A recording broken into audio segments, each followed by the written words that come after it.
Tony गौरैया की एक बेटी थी, पर उसकी खराब सेहत की वजह से टोनी ने उसे कई डॉक्टरों को बताया था। एक दिन डॉक्टर चीचू कौवा ने उससे कहा, देखिए बुरा न मानिए, आप चाहे जितनी भी कोशिश कर ले, आपकी बेटी के पैर वापस नहीं आएंगे। आपके केवल पैसे खर्च होते रहेंगे, जिसका कोई फायदा नहीं होगा। डॉक्टर की बात सुन जैसे टोनी का दिल बैठ गया था। भगवान, आप बच्चे ना दो तो परवाह नहीं, पर ऐसे विकलांग बच्चों को देकर हमें जीवन भर रोने के लिए तो ना छोड़ो, और आजीवन बच्चों को ऐसी सजा तो मत दो। निस्सहाय होकर टोनी रोने लगी। टोनी के पास और कोई चारा न था। वो अपने बच्चे को लिए अपने घर वापस लौटी। माँ, मैं हर किसी की तरह उड़ नहीं सकता और ना ही चल सकता हूँ। सभी मेरा मजाक उड़ाएंगे ना माँ? ऐसा कुछ नहीं होगा बेटा, तुम्हें ये सब सोचकर दुखी होने की जरूरत नहीं।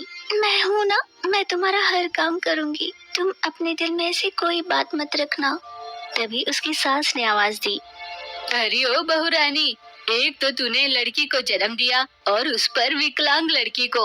अब भला कौन उसका ख्याल रखेगा? क्या तुम मेहनत करोगी, कमाकर पैसे अपने बेटे के लिए खर्च करोगी? मेरा बेटा, मेरे बेटे की सारी कमाई आधे से ज्यादा उसके अस्पताल के चक्कर लगाने में ही खर्च हो रहे हैं। अब भला क्यों उसे अपने कंधे पे लेके घूमती रहती हो? उसे जहर देकर मार ही क्यों नहीं देती? पनौती खत्म हो जाए घर से।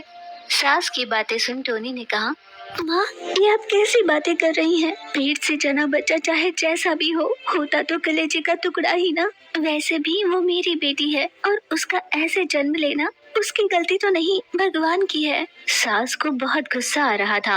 अगर तू उसे नहीं मारेगी ना, तो एक अच्छा मौका देख के मैं ही उसे मार डालूंगी। यूँ गुस्से से कहकर सास वहाँ से चली गई। यूँ ही कई दिन गुजरे। टोनी और उसके पति अपनी बेटी के बारे में बात कर रहे थे।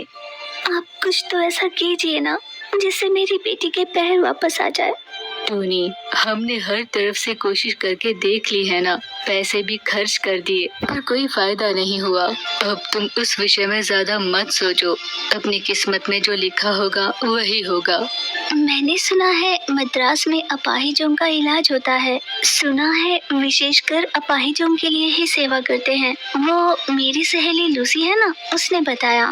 मुझे उसकी बातों पर विश्वास है, क्योंकि वो खुद भी एक डॉक्टर है ना। जिस बात के होने की उम्मीद ही नहीं, भला उसके बारे में सोचना ही क्यों? पर टोनी ने उसकी एक न सुनी। उसने इतनी जिद की कि आखिरकार उसे मानना ही पड़ा और बेटी को उस अस्पताल ले गए। वे दोनों वहां पहुंचकर वहां के नए डॉक्टर छोटू तोता से मिले। ये बीमारी उसे जन्म से है, इसलिए उसके जल्दी से ठीक हो पाने की उम्मीद जरा कम है। अगर आप फीस जमा करने के लिए तैयार हो तो मैं उसके 20% ठीक होने की उम्मीद दे सकती हूँ, पर वैसे ये भी मैं श्योर नहीं हूँ। मेरी बेटी को ठीक करने के लिए चाहे जितनी मेहनत करनी पड़े मैं करूँगी।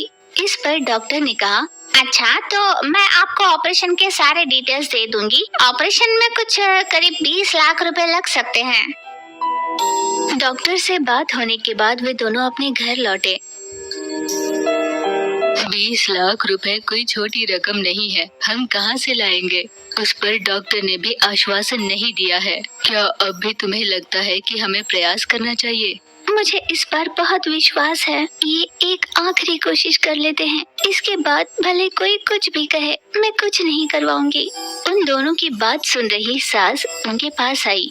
अरे ओ, 20 लाख रुपए क्या ऐसे ही आते हैं? कहाँ से ले आएगी इतने?